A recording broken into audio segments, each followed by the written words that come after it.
minsan pinapalayas nila mga health workers, mga nurses, mga boarding houses, and those working in the hospitals.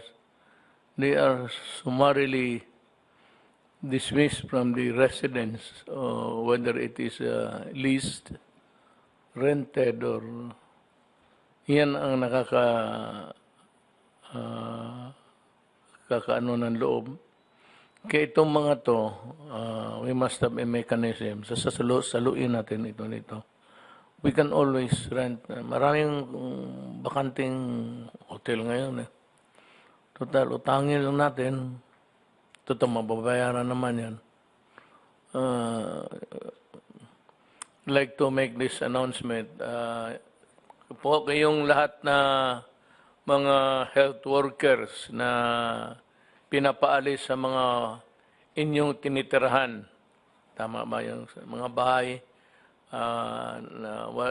You're renting a room or a house or whatnot. Pero dahil nga nasa frontliner ka sa COVID, pinapaalis kayo because of the fear, unfounded, na mahawa ninyo ang may-ari ng mga bahay at yung mga kasamahan ninyo sa mga dormitoryo.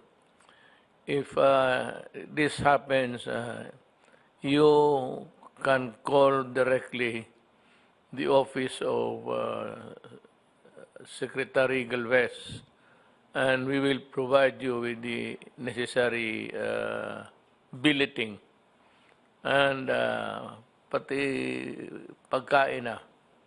And we will choose a place nearest to where you are working. Sabi mo lang ang pangalan ng yung may-ari ng building, may-ari ng boarding house, may-ari ng ano, at I will call their attention publicly. So that kung sila ang magkasakit, huwag na silang tanggapin sa ospital rin. Parang ganun. Mabuti siguro. Tit for tat. Well, anyway, I'm joking, but you know, it's something that is not really a positive move. You know, that you are suffering, and we are experiencing a lack of everything. We are trying to make up for the deficiencies, and luckily the Philippines was able to at least meet halfway of what was the expectations of the people. Yan sana, maawa naman ako sa mga tao na nagtumutulong tapos pinapaalis. Hindi ho maganda pakinggan. So it behoves in this government to do something about it. To do something about it, we will find a house, a hotel, a motel. Ang motel buhay yan. Ang hotel ang wala. But ang motel full house yan. Hindi na naniniwala ng COVID yan mga animal na yan. Hotel, tsaka we will treat you decently. The long and short of it is, parang tao ka. And since you are there, I said, obligasyon ng gobyerno na tumulong.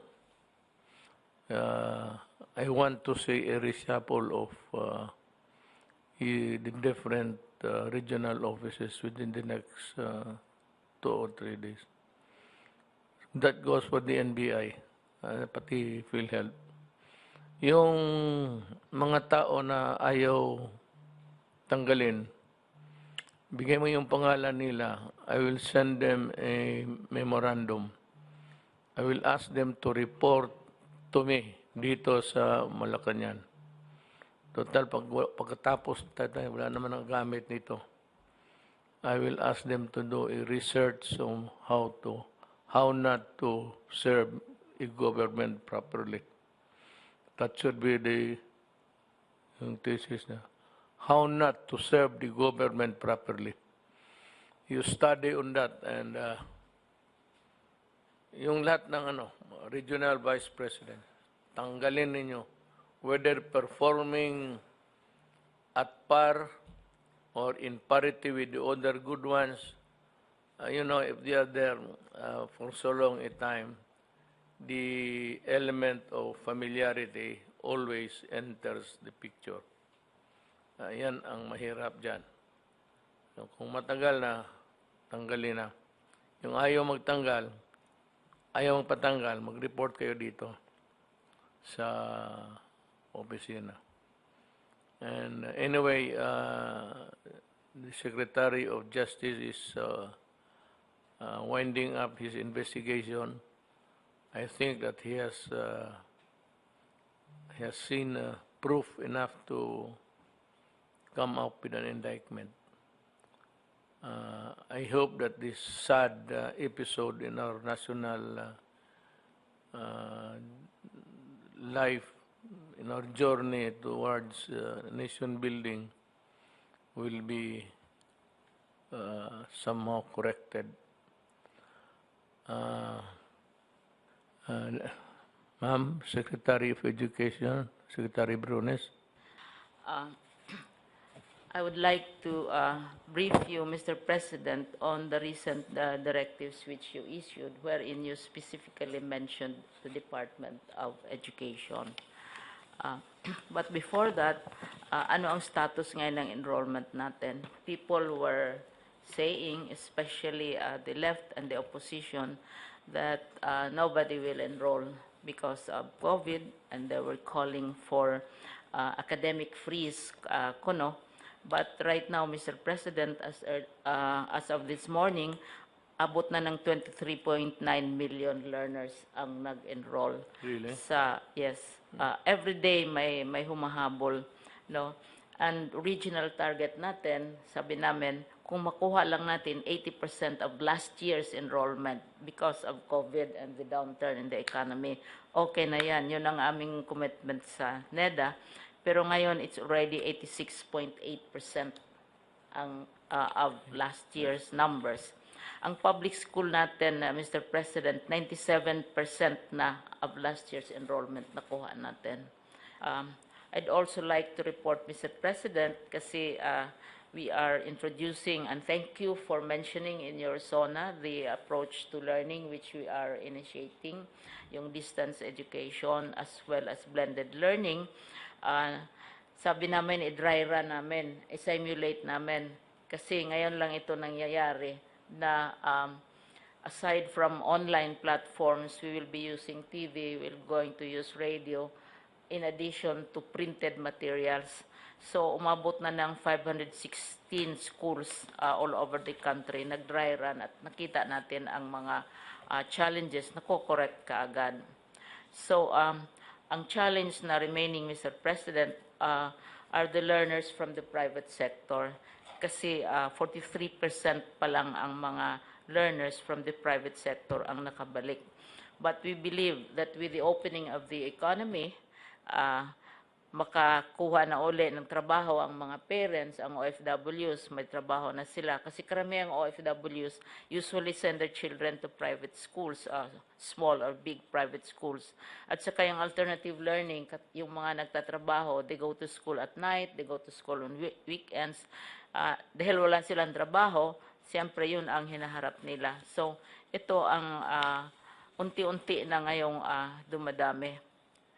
Tapos, last August 24, Mr. President, sinabi ninyo sa Davao that itong problems natin, itong challenge of yung sinasabi nating psychosocial challenges, sinabi ninyo that we must be able to refer them to a particular entity or person where they can ask for deliverance. Sino kayang mabuti?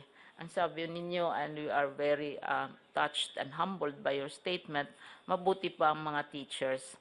They have a stronger sense of responsibility because of their training sa kapwa-tao. So, dalawa yung directives na ginawa ninyo, specifically na mention ninyo ang Department of Education. Una, yung August 24 na nagsabi kayo that we should exert more efforts in strengthening yung mental health ng ating mga youth, not only the youth but also our teachers. Pangalawang directive na nakalap namin, when your national budget proposal was submitted last Tuesday to Congress, may mention din ang sa Department of Education, including the name of the Secretary of Education, na kailangan i-capacitate ang educators, ang teachers, para tulungan ang mga bata at mga teachers for basic health literacy skills. Nandoon din yon sa budget proposal ninyo. Kaya i-report namin. Now, on the matter, Mr. President, of itong psychosocial problems which have emerged, so far, sa mga bata, sa aming K-12 learners, isa ang kaso na talagang documented na makita natin na may relasyon sa COVID. Na sinasabing dahil sa COVID, nag-suicide itong bata. Pero paniwala namin, Mr. President, na ang malaking challenge ngayon sa psychosocial conditions ng ating mga tao sa gobyerno, mga bata, mga teachers, yung general mental health issues. Yung anxiety, Mr. President, hindi naman nagsisisuicide ang mga tao araw-araw, pero yung anxiety, yung takot, at saka yung fears, lumalabas ko minsan yung mga behavior na usually not typical of Filipinos, na nangangaway, mga relationships na sisira, mga bata, lumalaban sa mga parents, and so on. Kasama na yung fear sa disease, fear sa walang trabaho, lahat-lahat na ito. Ito ang mas malaking problema para sa amin dahil kung sa suicide, isa pa lang ang aming na-monitor at na-trace talaga namin, na-document. So yung tinatawag natin, Mr. President, na mental resilience ang kailangan, ang challenge. Ngayon, nag-initiate kami, may program kami na mental health and psychosocial support services. Talagang right from the beginning, mayroon na kaming programang ganito, Mr. President, na kailangan i-increase ang physical, ang mental health, resilience ng ating mga learners, ng ating mga teachers, parents, and citizens. Lahat natatakot, lahat anxious, at saka lumalabas yung mga kuminsan hindi magagandang mga behavior. Yung dahil sa order ninyo, sa inyong directive last August 24, nasi-strengthen yung efforts namin. So, nag-partner kami with the Psychological Association of the Philippines. Dahil ang problema nito, Mr. President, hindi lamang sa learners, sa teachers din, sa staff, sa regional directors. Kanina nga sinabi ko kanina sa aming press conference na sinasabi natin we are celebrating national heroes. But I would nominate the person in government as a hero. Ang tao sa gobyerno, trabaho ng trabaho, kinakantyawan, inaaway, binabastos, ina-accuse of corruption, pero sige pa rin ang sige. At walang nagagawa ang isang tao sa gobyerno na nagbigay ng katuwaan naman sa mga sa ilang mga sektor. Parang wala kang magagawa to make people satisfied. And it takes heroism to continue serving under such circumstances na talagang ma-wear down kayo. So, kasama namin ang Save the Children, ang UNICEF, Philippine Academy of Occupational Therapists, Humanity and Inclusion, and the Northfield Foundation of the Philippines. So, insofar as yung sinasabi naming psychosocial issues are concerned, July pa kami nag-umpisa. Araw-araw we have programs kasi wala pa namang klase, naghahanda pa naman kami para sa opening ng classes. In the meantime, yung psychosocial aspects, upskilling. Dati, Mr. President, may guidance counselor. Pero ang guidance counselor, para lang sa learners. Pero ang teacher, kailangan din. Ang regional director, kailangan din. Ang undersecretary, kailangan din na mabigyan siya ng recognition. Oo. Na parang wala silang ginagawa, kundi magnakaw, maabuso, they are inefficient, etc. And in the meantime, hindi sila kasama sa listahan ng heroes. Kaya kanina sinabi ko, kasama ang government person. Kasi yung pagtitiis na talagang hindi naman siguro makaya ng mga nakaupo lang at saka nagbabantay. No? Ang second directive ninyo, ang una yung sinabi ninyo, yung mental health. No? Ang second na directive ninyo, yung lumabas sa budget proposal ninyo na sinubmit last Tuesday, na nag-mandate kayo sa Department of Education na i-enrich ang ating curriculum on health literacy naman, kabuo ang health, no? So, inaano din namin, binabago natin ang ating health education curriculum. Kaya pinapasok natin yung health literacy, binabago ang ating curriculum, at saka mayroon kaming programa, and Secretary Duque is very familiar with this yung WASH Sanitation and Hygiene Program, para magkaroon ng good hygiene practices. Pero this is also connected to nutrition and also wellness habits. Kaya ang Department of Education is also very active in the anti-smoking campaign. Noon pa, talaga ang Department of Education sa anti-smoking at saka, of course, sa anti-drugs, nandyan yan palagi. So, yung curriculum binabago namin, at saka yung school-based feeding program. Kasi ang school-based feeding program natin ay nakadirect sa yung tinatawag na wasted at saka mga undernourished.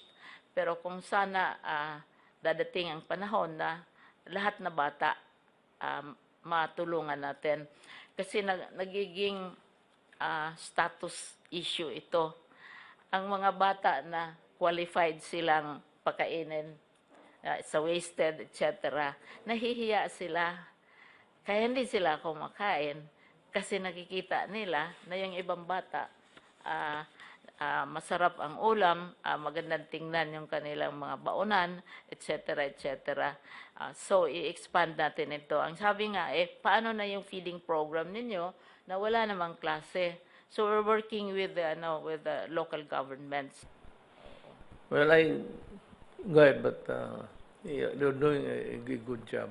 Thank you very much. My nanay also was one social thinker at the time. Ako ang na-social. Ako ang nabaliktad, naging social problem. I hope. My mother was also one of the advocates yung gano'n, ng iwanan yung pamilya. She would always nag my father to come up with a program to intervene sa... Usually, yung mga may problems na gano'n, na yung ganong klaseng behavior, matitrace sa family relationships na iniwanan, tapos mga, as I said, yung confusion about their identity, at saka This is not anong tinuturo sa kanila. This is not an indictment of the male species dito. Pero itong putang na Pilipino na to, they just live together without benefit of a marriage, create a family, maybe a family home. Ang mga problema nitong unggoy nito, kasi because they are not beholden, unless those who are really with the conscience, kasi wala mang kasal, iniiwanan lang ang mga pamilya. Yan ang gusto ko talagang patayin. So I want to bring the DDS here, pero mahalata eh. Yan ang gusto kong patayin mo kung pagkawalang. Diyan ako galit sa mga ganon. Totoo lang. Tapos mabugbog pa. Kaya yan, pagdating sa akin, bugbog rin abutin sa akin. Saka yung violence sa family, isa din yun sa causes ng dysfunctional behavior. Yung, oo. Kasi kung anong Kita. nakita He will do. gagawin nila. So, yun lang, Mr. President, yung dalawang bagay, yung mental health at saka yung health literacy Yes. na isama namin sa curriculum namin. Mental health is sinasama closer to namin. my heart because my mother spent her lifetime onto it.